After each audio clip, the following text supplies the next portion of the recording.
I get discouraged for sure. And I will quit fighting at some point. And that point is when the first shovel of dirt hits the top of my box 6 feet down.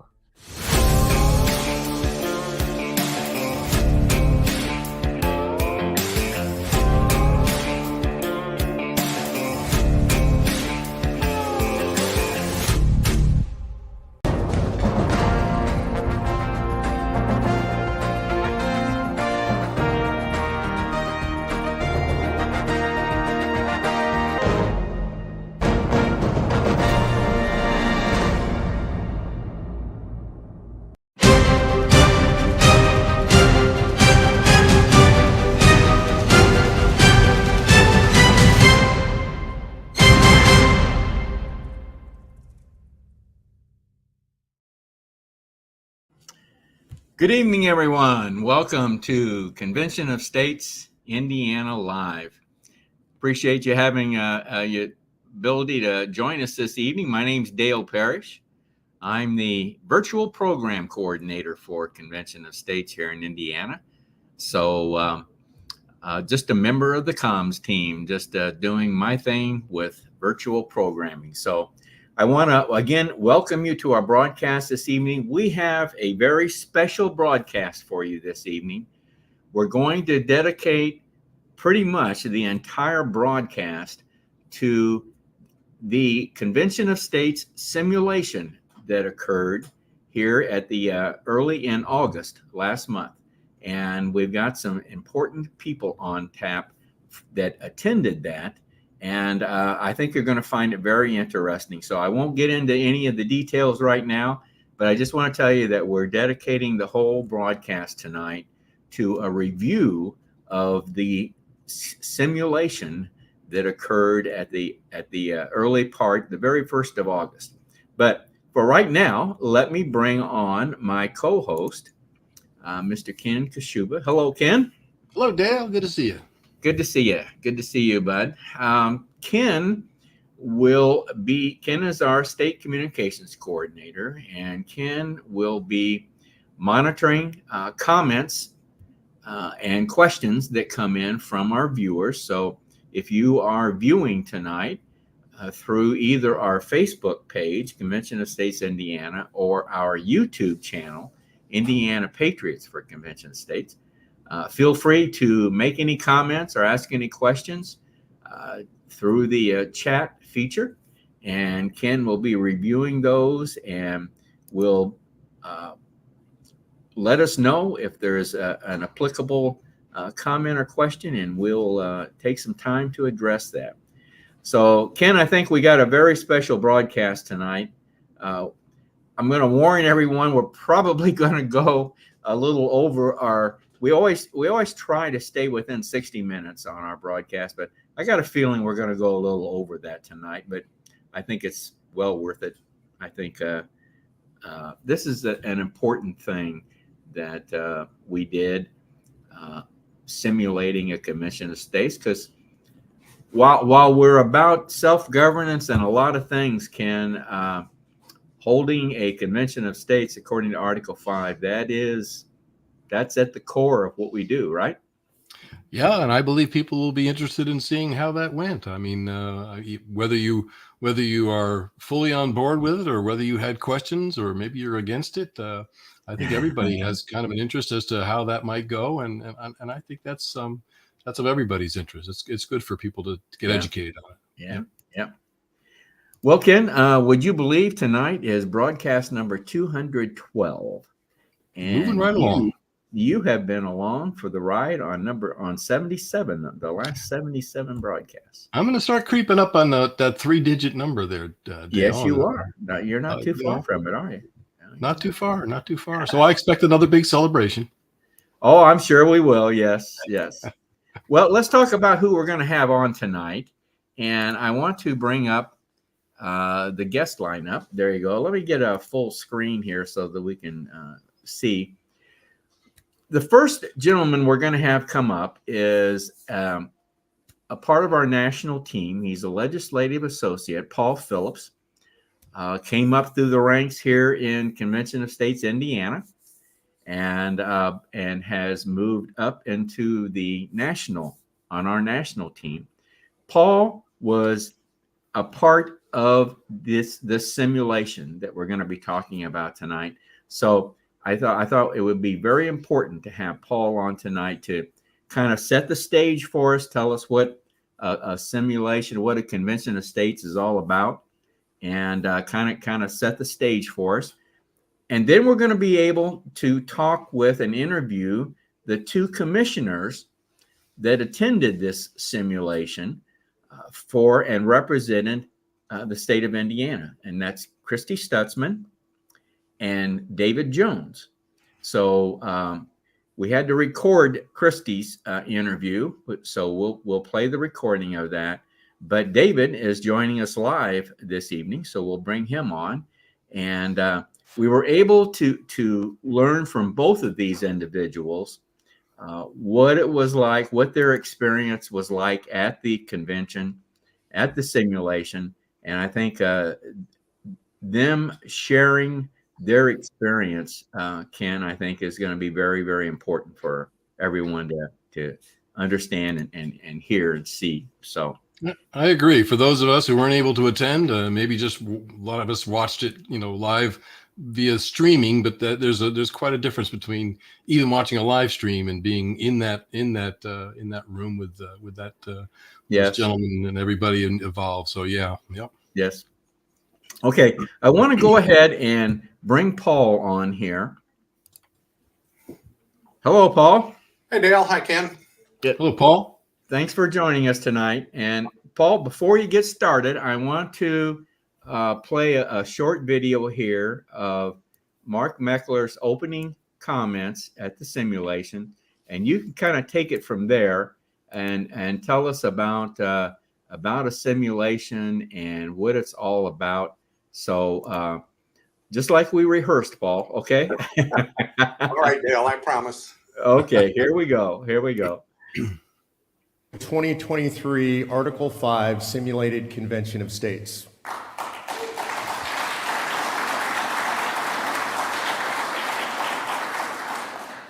It's a truly historic endeavor. For those of you who were here last night, thank you for being here, for your attention, for listening to Patrick Henry, and for having him help us set the stage for what you're about to do. What you're about to do is unlike any other meeting. If you've never been to a simulated convention before, you haven't been through this experience, this will be unlike anything you've ever done before. This is not just a convention or a gathering or a social event or an educational event. You are making history during this event. I hope that you will keep that in mind. I expect that what we will see is what we saw at the 2016 simulated convention, which is we saw good people come into a room and rise to the level of great statesmen and stateswomen. America will be watching.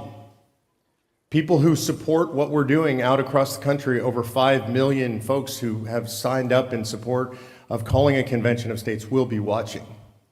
And people who oppose the process will be watching. The process itself, the convention itself, are entirely nonpartisan endeavors. This is not a policy discussion. This is a discussion about where the appropriate authority in the United States of America under our Constitution lies. Does it lie with the people and the states, or does the fundamental authority in the United States of America, the majority of authority, lie with the federal government? I think most of us who are in this room would agree with the answer that it lies with the people of the United States and their representatives in the states.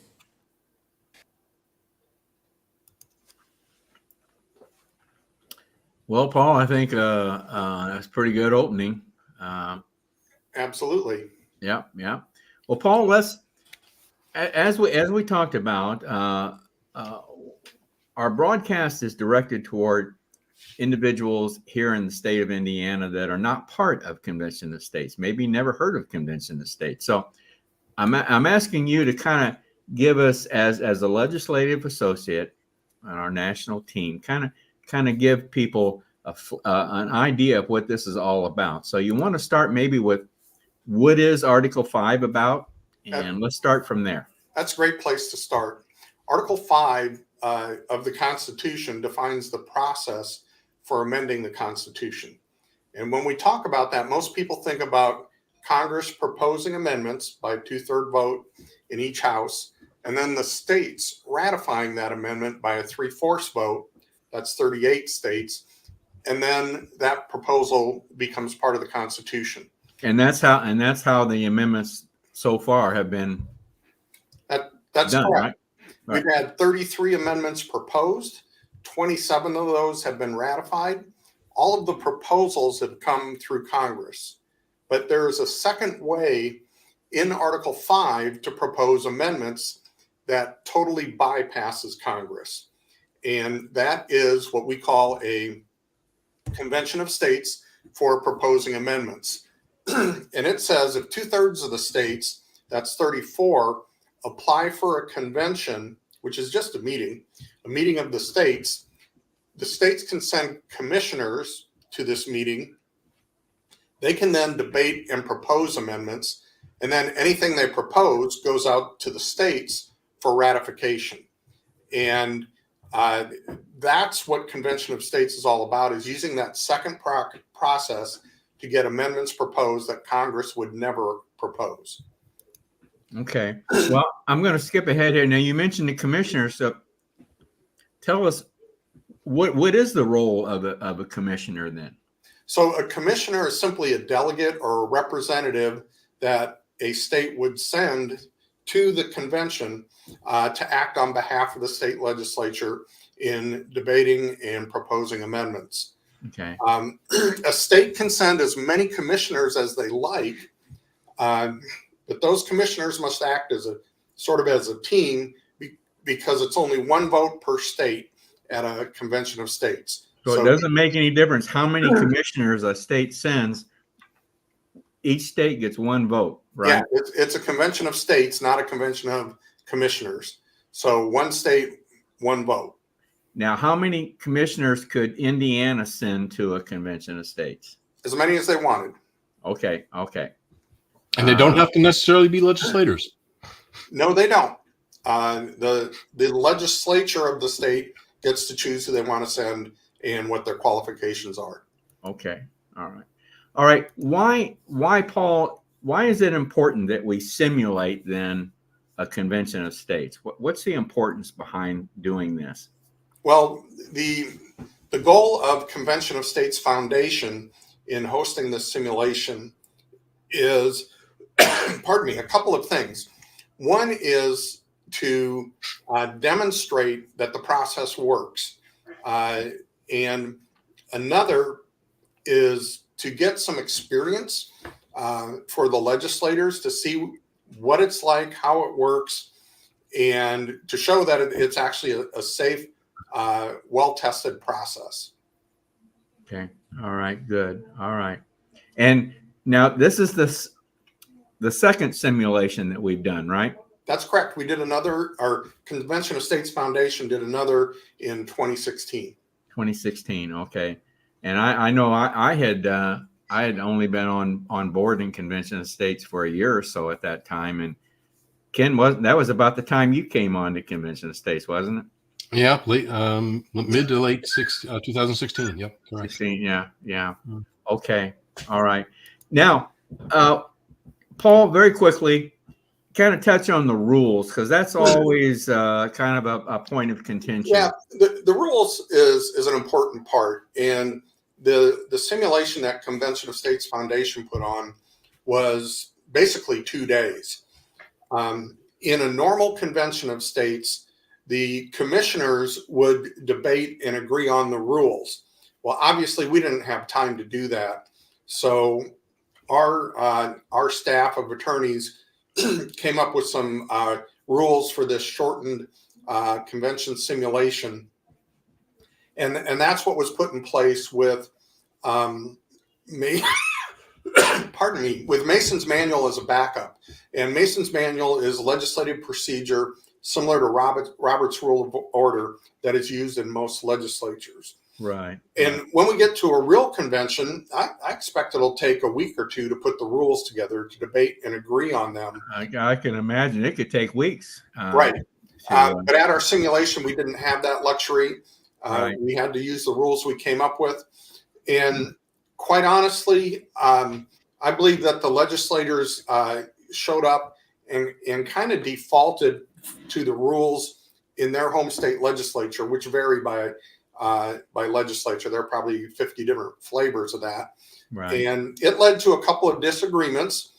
Some things that were allowed in one state might not have been another, and they hashed those things out and resolved them, which I think it just proves the strength of the convention process. But my hope is when we get to the real thing, they're going to put the time in, come up with the rules, and abide by them. Okay. All right. Great, Paul. Thank you for that introduction. Sure. Hang on there. I want to. We're gonna interview now the two commissioners that represented the state of Indiana there, and then I want to bring you back on, Paul, and you can quickly kind of cover the proposed amendments that came out of this simulation. That's great. And I think there's 6 of them, right? If I recall correct. correctly. Yeah. All right, Paul. Thank you very much. We'll have you back here very shortly. All right, Ken.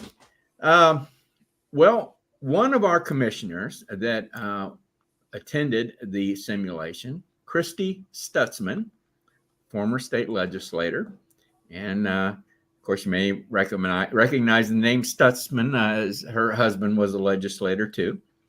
So we finally caught up with Ken and I caught up with Christy here recently, and we recorded our interview with her. So let's go ahead and play that and get her take on her experience there at the simulation. All right, here we go. Hello, Christy. How are you? Good. Good to be with you. Good to see you, Christy. Glad you could join us. Christy was one of our commissioners at the Article 5 COS Foundation simulation. And she was one of 2 commissioners there representing the state of Indiana. So we're very pleased that we were able to catch up with Christy and record this interview with her. So we want to get started, and we want to try to be as thorough as possible here, because this was a very, very important event, as Paul Phillips has already explained to everyone. That this is what we're all. Well, we're about other things too, Ken. We're about Right. governance and about a lot of other things. Right, But right. holding a convention of states is a core item that we want to see happen. One of those end goals. Yes, according to Article 5 of the Constitution. So, and Christy was selected to represent the state of Indiana, one of 2 commissioners.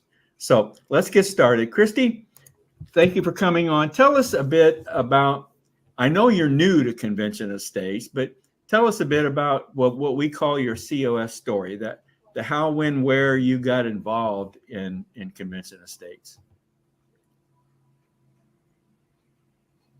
Sure.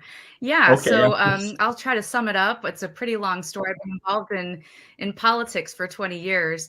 My husband served at the State House, and he was the youngest serving state legislator for about 4 or 5 years there. And so we started young and were very involved in our community and our state. And as you're involved, you hear different theories and solutions and ideas, of how to address the corruption in Washington. And as he moved through the state legislature and then served in Congress, we were made aware of the effort by Convention of States for an Article 5 convention. I have to say, at first, our reaction was very hesitant because we see the Constitution as almost sacred. We believe it had divine inspiration in different ways. Not that it is, infallible, but we do believe that God's hand was in the writing of the Constitution, and so we take it very, very seriously. And what we appreciated about those who have started this movement is that they feel the same, but they also see it as a tool that the founders gave us to address the problems that we were facing today. And so, as we learned more about it, we became very excited about the possibility and jumped wholeheartedly into supporting it. But I am new to being involved in the actual organization of the Convention of States. I was approached by Diane Gomez to be the commissioner from Indiana. I received an email one day and was just thrilled to hear that I might be considered, and just said right away that I would be very thrilled if I were to be honored to be asked. And having been a state legislator myself, I was excited to see what the process was like and to get involved with it. So that's how I got in. Diane Gomez is she's a rock star in the Convention of States here in Indiana. She recruited me, as a matter of fact. She was our first state director. So Yeah, she's been we've around. known her for years. So she's Yes, wonderful. great lady. Okay, well, good. You and your husband kind of got involved with Convention of States early on, and I think that's a very interesting story. Tell us a bit about your background. I know you mentioned that you've been a state legislator. Kind of give us a little more of your background, if you would. Right. So some people, kind of plan or hope to be involved in politics in some way, and they kind of have the right resume to be involved. And I'll have to say, I don't feel like I have that. I am a fine arts teacher. I studied fine arts, music, and studied in voice, and studied opera for a while, and so I was very much in the fine arts world. However, I had a father who was a composer and playwright, but he was also very much of a patriot, and so he raised his children to appreciate our Judeo-Christian founding, to study it in depth from original sources. And he was always paying attention to who our leaders were and trying to support the right candidates. And so when my husband became interested in running for office, I jumped in and said, how can I help? So I've been involved with helping with managing campaigns, helping doing fundraising, being a consultant for House Republican Campaign Committee. I've been an advocate on Capitol Hill for Live Action and Lila Rose. I've been an advocate for several different issues, and then as a state legislator too. But on the side, I've always been composing and writing. And so I've run a business being a resource for fine arts teachers. And then I've also, I'm right now the executive producer at the Round Barn Theater in Napanee, Indiana, where we produce uplifting, wholesome, family-friendly, excellent entertainment.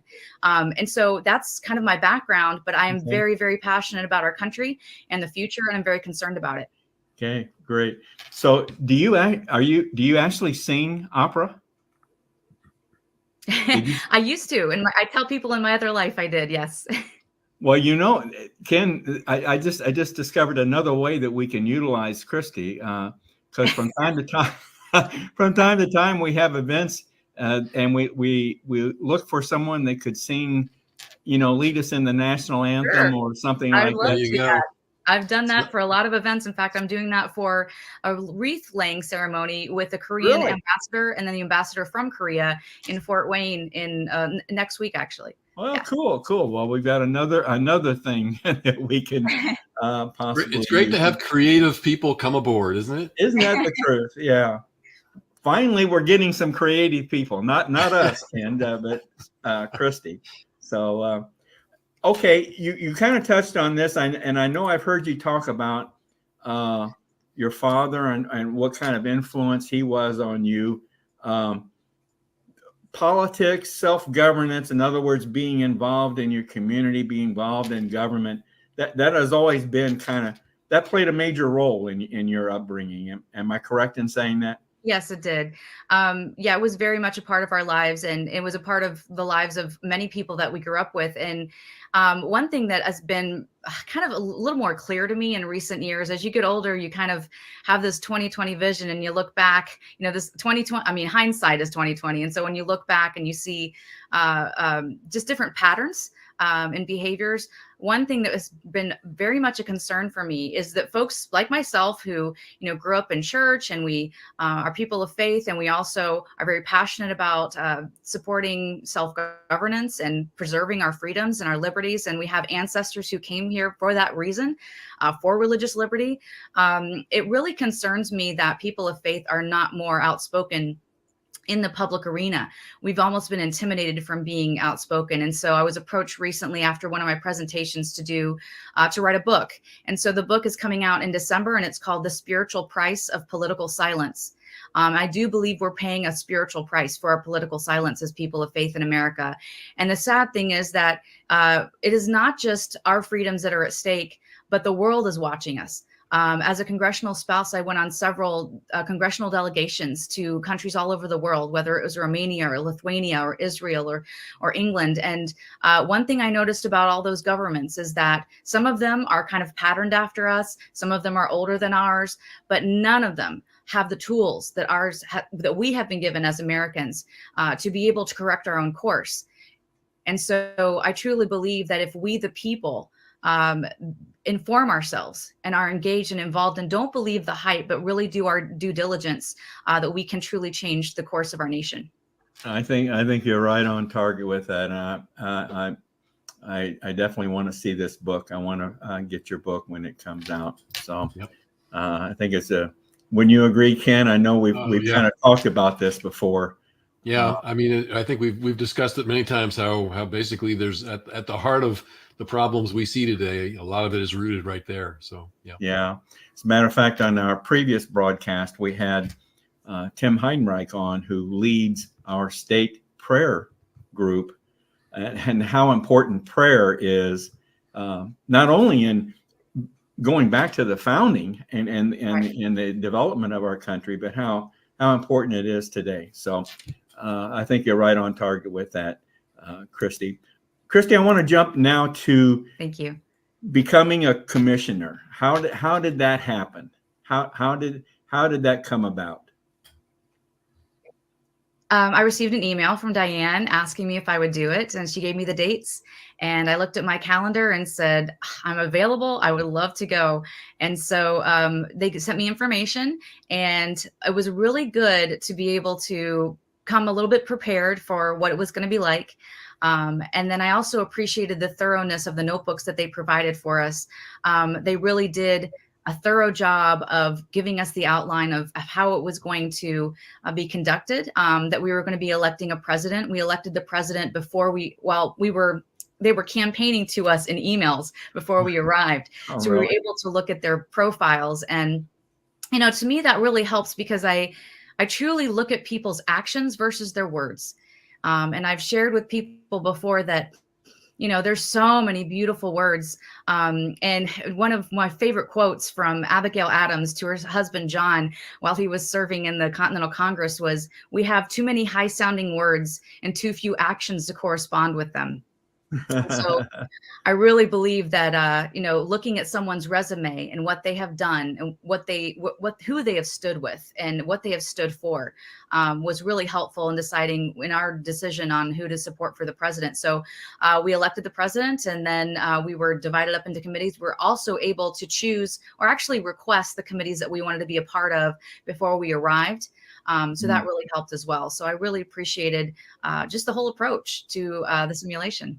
I know, as Paul mentioned tonight in the broadcast about how a real Article 5 convention could take weeks to do a lot of these things and could last months.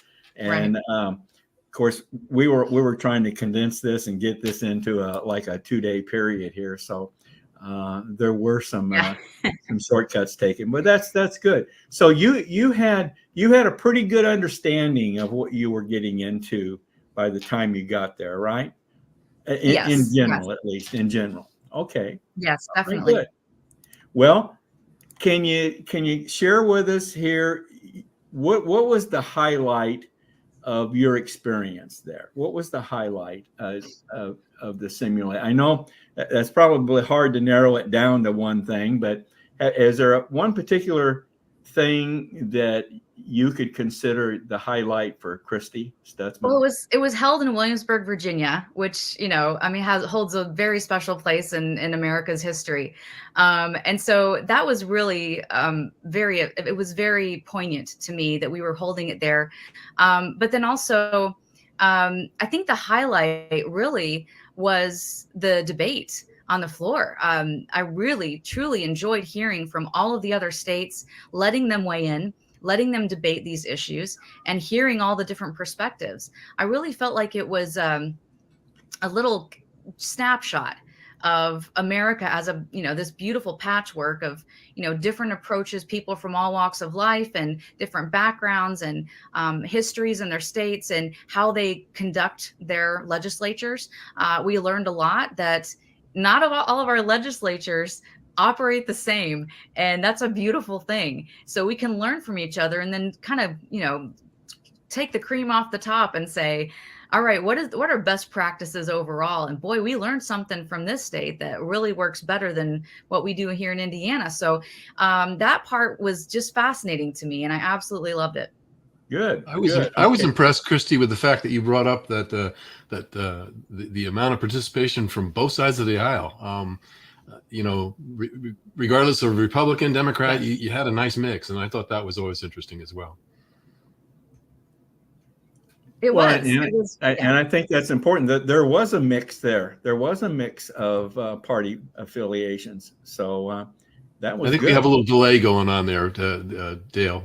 Yeah, I think we are having a little delay. Well, it's okay. Christy, let's wrap this up here.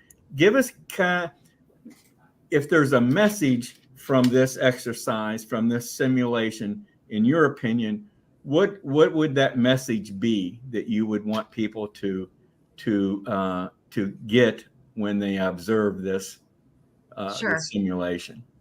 Well, I do appreciate the approach that Convention of States has taken to amending the Constitution. It is a huge deal, and it should be taken up very carefully. And I appreciated the seriousness that the commissioners took in addressing things that could be added to the Constitution. When we're talking about that, I don't want to look at it as a quick fix. I want to look at it as a long-term solution. And when you're looking at something like that, one of my experiences, whether it's been on the federal level or state level, is that a lot of times things we do in government, meaning to do well, ends up causing more of a problem if we don't have enough wisdom and discernment to think it through thoroughly. And so I think it's very important that we all take our time. We're so frustrated with Washington right now that we just think that let's just do this and this is going to solve the problem. We really have to talk through adding anything to the Constitution. And when we do that, it needs to be substantive, it needs to be effective, and it needs to be efficient. It needs to get to the heart of the problem. And there's so much corruption in Washington and so many problems. We've learned a lot over 200 years. So let's take that and let's look at it. Let's look at all of the experimental labs of the states and go, okay, we've tried it here. It didn't work quite right. We might need to adjust it. We might need to look at this possibility and then move forward. But I truly believe that we, the people, as we come together with our combined wisdom, will find solutions that are going to be an answer to the problem. And then I also would encourage people to keep in mind that the answer lies in us and in the culture that we create in our homes and in our communities and in our state and in our nation. It starts with us, and we have to be involved and engaged, and we have to inform ourselves. So continue to study, continue to learn, and be involved. Amen to that. Again, I think that's a wrap. I think that's a very, very concise wrap, and I think that's a great message. So, Christy, I want to thank you very much for giving us this time, and look forward to seeing you quite often around Convention of States going forward. So thank you very much, Christy.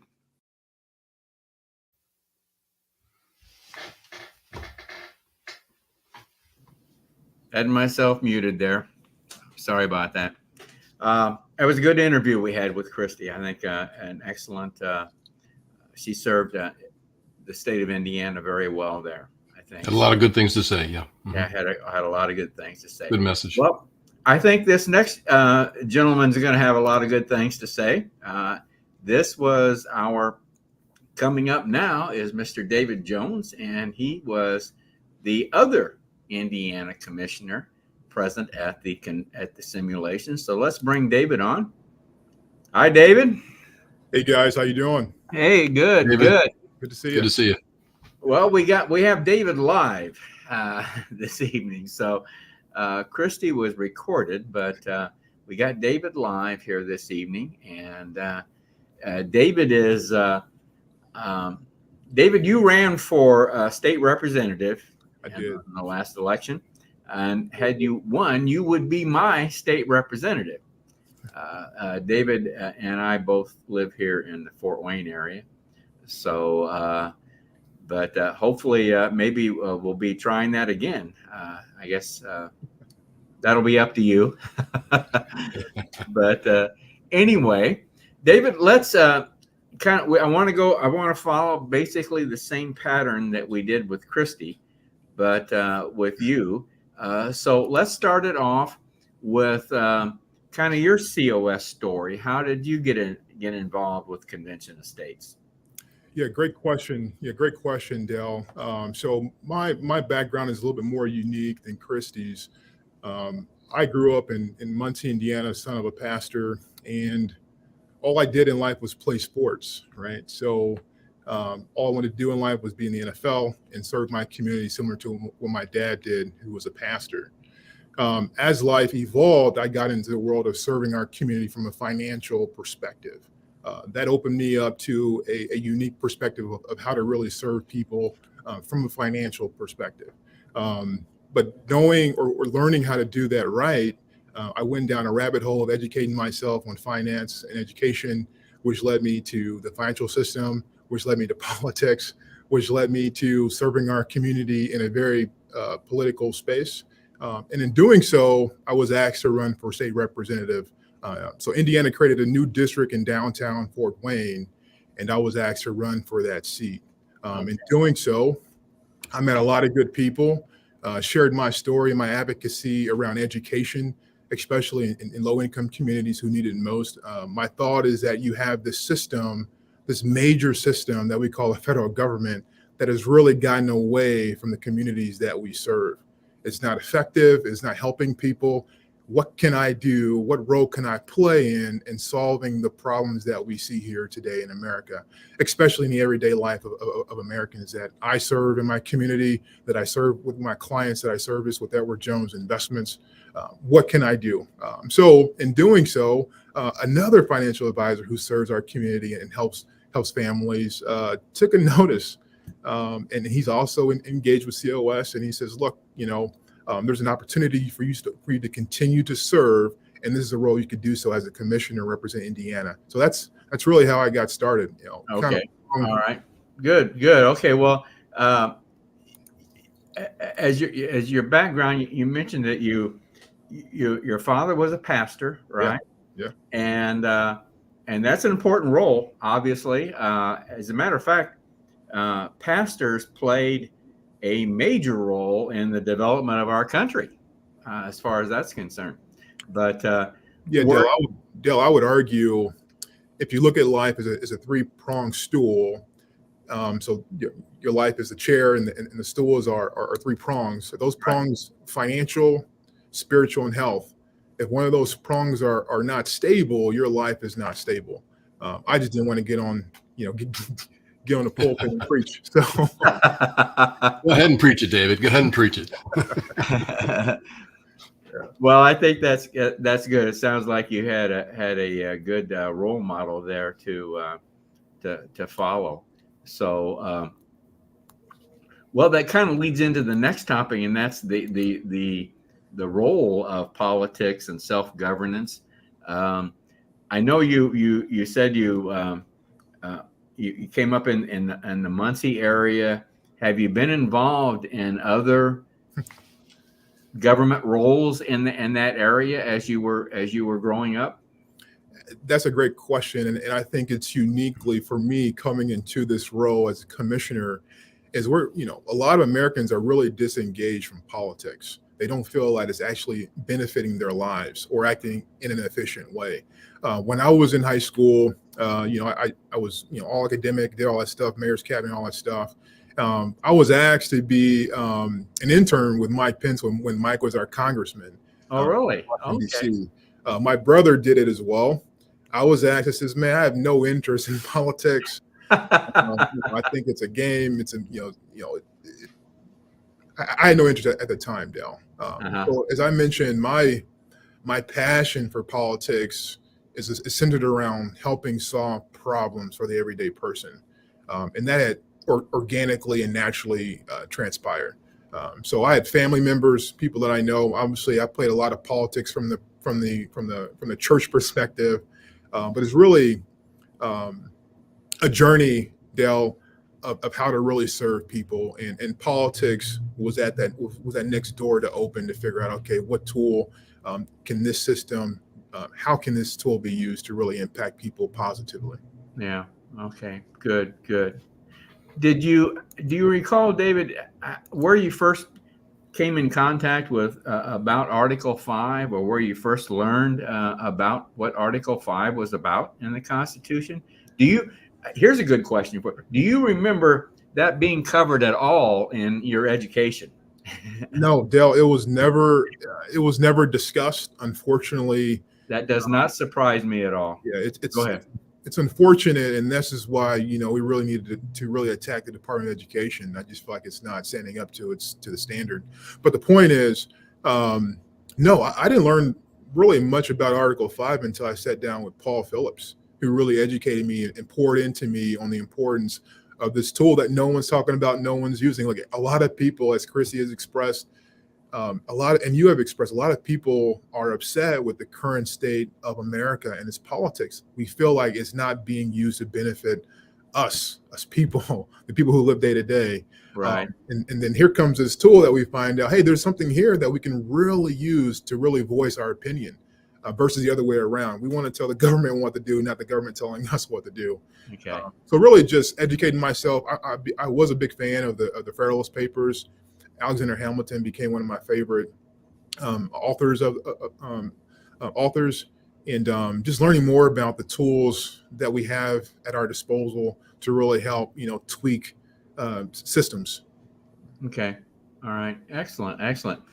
You mentioned Paul Phillips. Of course, we're going to be bringing Paul back on here very shortly, but you and Paul work for the same firm, right? As financial consultants? Yeah, financial advisors, yeah. Financial advisors. Okay. All right. Good. Well, and I think, so this next question about how you became a commissioner, I guess Paul played a role in that then, didn't he? Paul played a great role, as mentioned before. I'm extremely passionate about solving problems for the everyday citizen, the everyday person, who's working 2 jobs to put food on the table. The single mother, raising her kids by herself, the person who's going to work, sun up to sundown. I'm really passionate about how do we tweak this system? That is a beautiful system. How do we tweak it so it really impacts the people that it was designed to impact, right? So in those conversations I've had with Paul and others, Paul took a really big interest in me, and I greatly appreciate that for giving me the opportunity to serve in this capacity. Okay, great.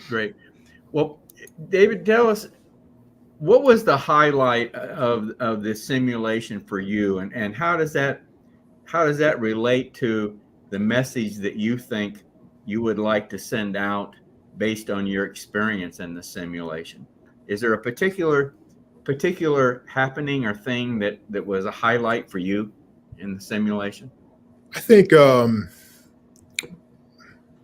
portrait, the beauty of the simulation, Dell, was a group of people who have never met each other for the most part. Obviously some legislators they probably met each other at conferences, but the point is a group of people coming into a body with a singular purpose and a focus that most people, I didn't think, would be as possible, right? People came in there focused to serve their states and their country. And that was a beautiful thing to see the debate, to see the richness of education and history on display was motivating and inspiring for me to continue fighting the good fight. I know, the opening video had mentioned, look, I'm not giving up until there's dirt on my coffin, right? All right. But in sports, right, you have a head coach, Dale. The head coach has a consistent message, right? But then you have people who are leaders on the team who come in and deliver a message that get everyone fired up, to get people to run through the fire, right? And that's what I witnessed and was a part of, is during debate, during those long committee hearings, was being inspired through debate, through conversation of like-minded individuals, not focused on a left-wing perspective or a right-wing perspective, but focused on the American perspective, coming together with a laser focus. It was really beautiful to see, Joe. David, you mentioned the word debate, and I, it's something that I see and it hits me daily. The fact that in today's society, we don't debate anymore. We can't have debates, and you're silenced if you even bring up the wrong side of a debate. I guess my question would be, based on your experience of the simulation, and obviously there were people there from both sides of the aisle. It didn't obviously, to me, and I watched as much as I could, but to me, it didn't look like any of that came into play. It wasn't Democratic, it wasn't Republic. It was that you were there to discuss and debate. And did that whole experience just inspire you to believe that debate can actually come back to our politics today? I think we can take this a lot of angles from an education perspective. Typically, people get upset when they're uneducated on an opinion that they're arguing for, and naturally they get upset. But I'm 35, so the cool thing to witness was folks willing to do the hard things, right? And debate is hard, right? Because there's a lot of thought that goes into it. How well did you prepare? How well can you articulate a perspective? It feels, and I know there's a lot of smart people in politics, I'm not going to talk down on that, but it feels like we're unwilling to do the hard things, and that's what's required. So there's a book I'm reading, I'm always working on my faith. It's called The Deeply Formed Life, and it talks about getting deep into your faith, right? As Americans, we have to get deep into solving these problems, because if we don't, it's almost like social media, I feel, is a reflection of where we are as a nation. A lot of people are living these fake lives on social media, but deep down behind closed doors, when the screens are off, the husband's cheating on his wife, the wife's cheating on the husband, right? People are not living up to what they portray. And as Americans, we're not living up to what we portray either, because we're unwilling to do the hard things. So going through that simulation, it was reflective that our leaders are willing to do the hard things, willing to do what's required. And debate is part of that. Having good conversations, arguing or not. Thank God we're not in the old days where they pull a gun out on the floor, right? But that's what's needed, I feel, to really get us going forward, is doing the hard things. And I witnessed that people were willing to do so. That's a good answer. I think that's a very, very great insight, David. I really think that's very, very good. I enjoyed hearing you talking about that. Well, David, I want to thank you so much for being willing to serve as a commissioner to this simulation. And I'm very proud that you were able to go and represent the state of Indiana. And I would hope that we will have you back on as a guest in the future again on our broadcast. So, yeah. Can I make a point, Dale? Sure. I read in a book that talked about the Titanic. Okay. The iceberg is what hit the Titanic, right? And when you read the story or watch the movie of the Titanic, on the top floors you had the well-to-do families who had all the amenities going on, right? In the lower cabins you had not so well-to-do families, right? So when they hit that iceberg, the well-to-do folks didn't really know that they hit an iceberg. They're still partying, drinking, having a good time, right? They're in the illusion. But the folks at the lower levels, they were going through some problems. Water was coming in, Right, disrupting. Ultimately, as time went on, it started sinking the boat. It was cracked, right? I feel as a nation, we've hit an iceberg or coming towards a hidden iceberg. And if we don't correct these wrongs, we don't correct these, and we don't dig deep, it's quite possible that we could fail as a nation. So things like the Convention of State, this tool that our founding fathers, who probably knew at some point this federal government, which is a necessary evil, is going to get too big, right? These smart individuals put in Article 5 to say, look, if this gets too crazy, the state still got the people voices still have the power to correct this. And I feel we're at a point in time. I know everyone has always been saying this, but we're at a point in time that we have to start digging deep and correcting our wrongs and fixing this from the ground up, not from the top down.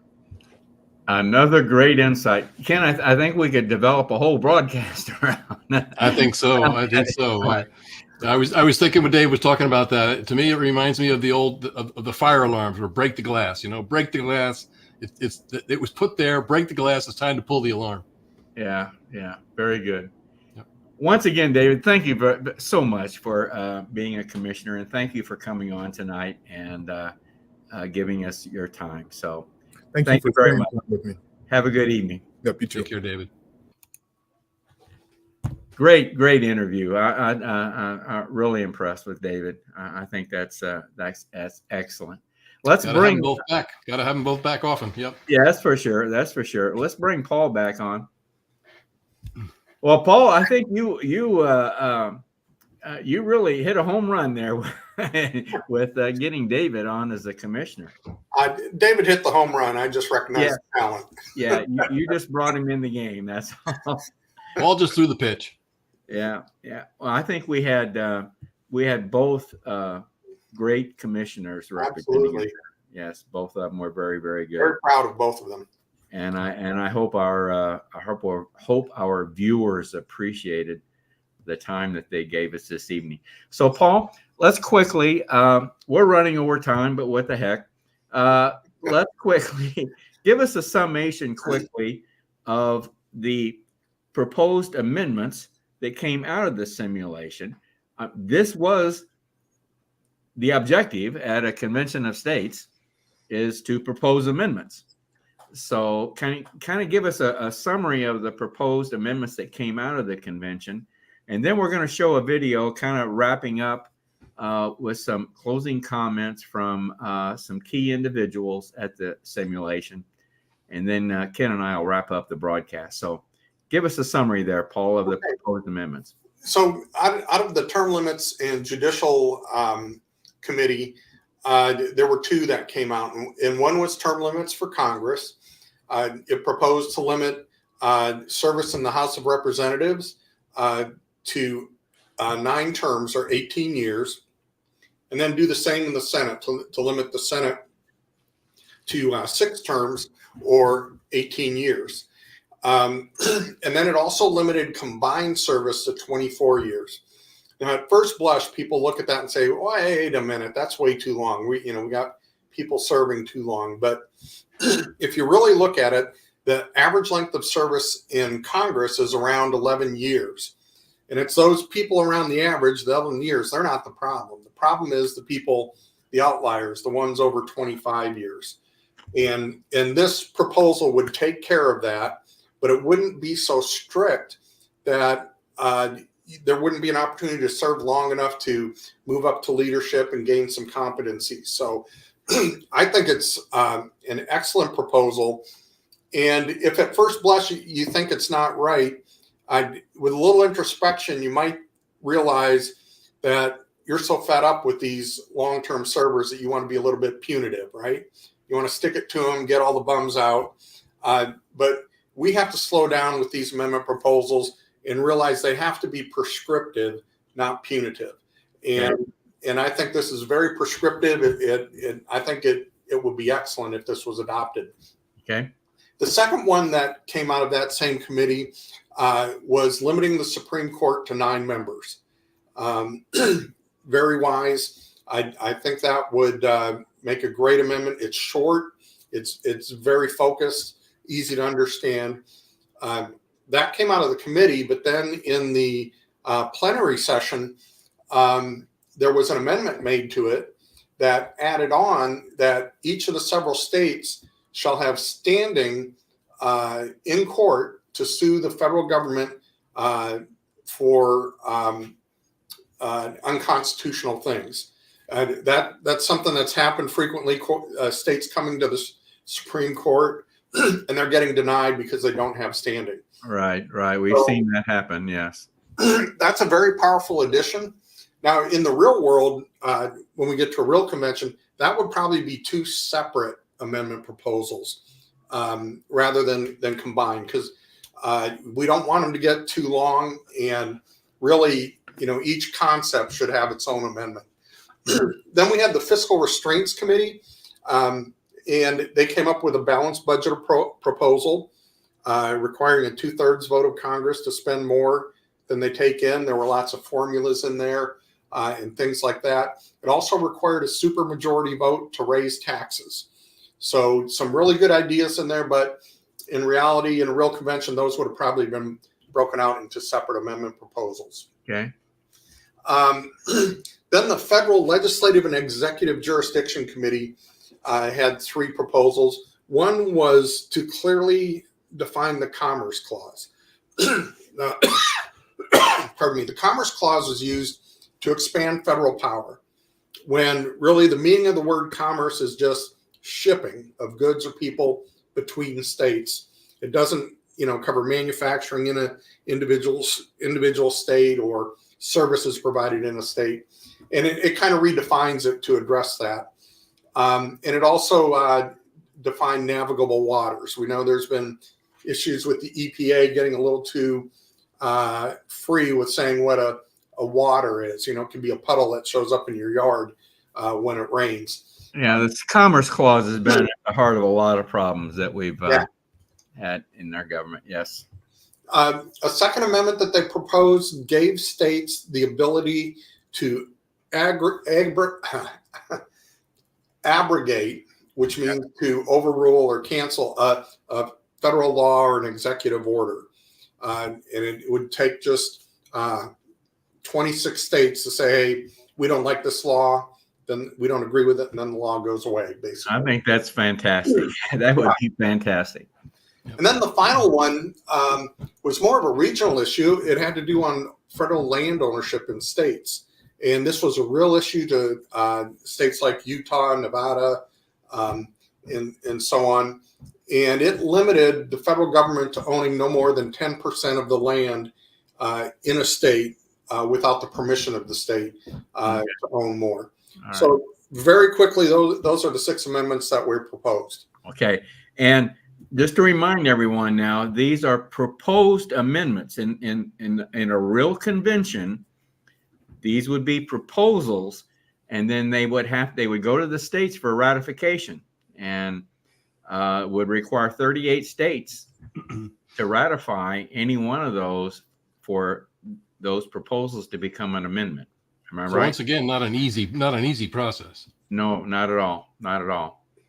And it could take a long time to ratify for that ratification process. That's correct. Paul, I want to thank you for coming on tonight and giving us this summation. We're going to go to a video that closing remarks regarding the simulation. This features Rita Peters, your boss, Paul, and Michael Ferris, Rick Santorum, and Mark Meckler. Closing comments on the simulation. So, Paul, once again, thank you very much for coming on. Thanks for having me. Good to see you, Paul. Okay, let's go, Ken. Convention here in Colonial Williamsburg, Virginia. And as you can see behind me, the convention has just adjourned sine die. So I have Mike Ferris and Senator Rick Santorum here with me to do some post-convention commentary. So we'll go to the specific amendment proposals in just a minute, but let's get the broad view first. What do you think? How did it go? Mike, we'll go to you first. Well, this is hard work. Yeah. But it's worth it. And so I was very, very impressed with the seriousness that people were taking it. I mean, to the point where we were debating, is it and or? And, and sometimes that matters. Yeah. And so it was taken very seriously. There were some ideas that, people supported the general idea, but because the specific proposal was a little off kilter, they rejected it for now, lest that we have a misimpression of our organization, of our effort, of our movement. And I think that they behaved with great wisdom in that regard. And we have a good idea of things that could be done. Yes. And we certainly have an idea that people will, this will be a long process. I've always predicted it would take 6 months. Okay. And I think that might be enough time. But it's really, really an important event, and I think the country's better for what we've done. Absolutely. They were certainly very thoughtful, very deliberative. Senator Rick Santorum, what are your thoughts? How did it go? Were you surprised? What do you think? Yeah, this is the first experience of mine doing this, and Mike's comment about this might take 6 months. I'd never heard you say that before, Mike. But had you said that to me before this experience, I would have said, "What are you talking about? Why would it take 6 months?" Now I'm starting to think, "Wow, 6 months might not be enough time." I mean, just the amount of work that goes into understanding all of the intricacies of all these proposals. And it was the one thing I got is that it was frustrating to a lot of members because they didn't have the time, and it wasn't nailed down so much because it's a simulation, because it's 2 days. So I think it wet the whistle of a lot of people. It showed the potential of what this convention could be about, and the depth in which it would plumb, and the interesting topics of discussion. And the exciting thing for me is those would all be discussions and would be out there in the public for public debate and discussion and elucidation and education. And Right. and that's the exciting thing about this, that this process that we're engaged in would be a huge educational process for the American public, which I think, as much as getting 38 states to ratify anything that comes out of a convention would be hard. So you can never say what actually could be accomplished as far as amendments passed. But the process itself, the more I watch it, the more I think the American public would benefit from that process. Absolutely. This was an educational endeavor, and it was absolutely educational to everyone here and everyone watching, I know. Mark, you just came off the stage, you gave the closing remarks, and it's over. What do you think? How did it go? Man, I'm excited. And for me, again, I think it's a lot of what Rick was saying. It was about process and watching the process unfold. And I was surprised at myself, honestly, watching some things that went up on screen. And I'm thinking, I love that. I support that. And then I start to listen to the arguments, and you got really smart people saying really smart things, way smarter than me. And I'm thinking, well, maybe that's not such a good idea, right? And so to have that kind of a turnaround in real time, and we're just here for a short period of time. Imagine what that's like if you're in a committee and you have relationships with everybody and you're debating for days. It gave me a lot of faith in the process. Absolutely.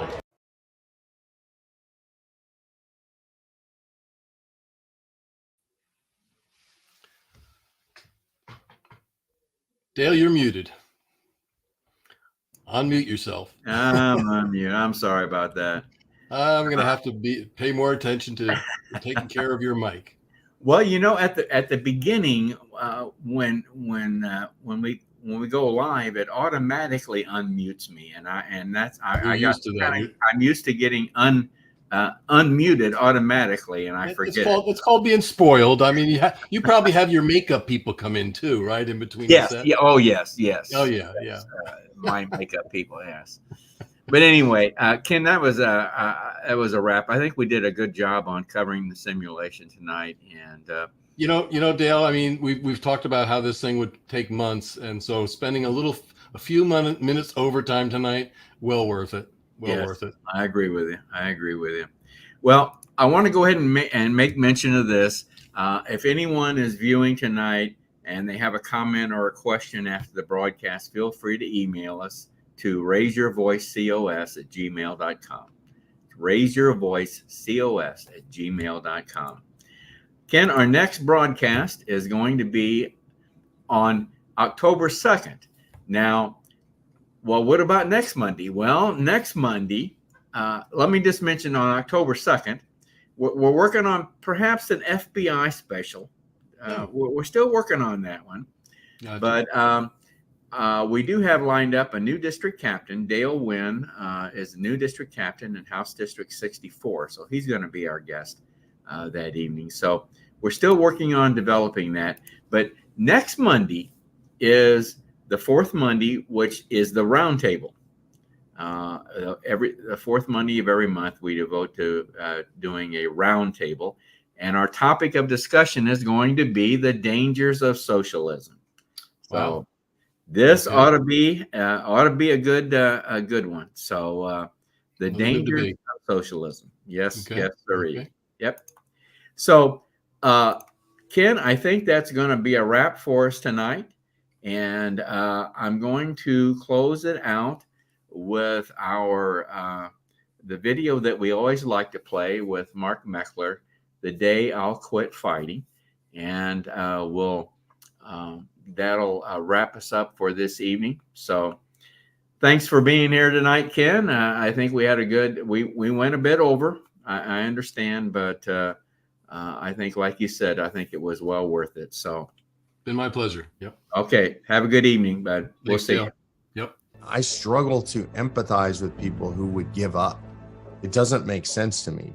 Sam Adams said, for those of you who prefer safety and security over liberty, over the animating fight for liberty, I hope that you enjoy licking the hands that feed you. May your chains rest lightly upon you, and may posterity forget that you are our countrymen. Like, do you understand that your kids and you are sentencing your kids and your grandkids and your friends' kids and your neighbors' kids to a lifetime of slavery and servitude, literally, of fear, of living in the darkness, but never, ever, never, never, never give up. George Washington lost the majority of his battles that he fought in the American Revolution. If you read his writings, if you read the letters where he was writing to Congress asking for money and troops, he was saying, we're losing. I don't have the troops I need. I don't have the supplies I need. Did he quit? What about the guys on the beach at Normandy? Like, what did they do? Did they just quit? Oh, there's, a lot of guys are dying around me. It's really bad. It looks really dismal. Those cliffs are huge. Machine gun fire raining down on us. And it's too hard. We should just quit. Thank God those people didn't quit. If they had, where would we be? I get discouraged, for sure.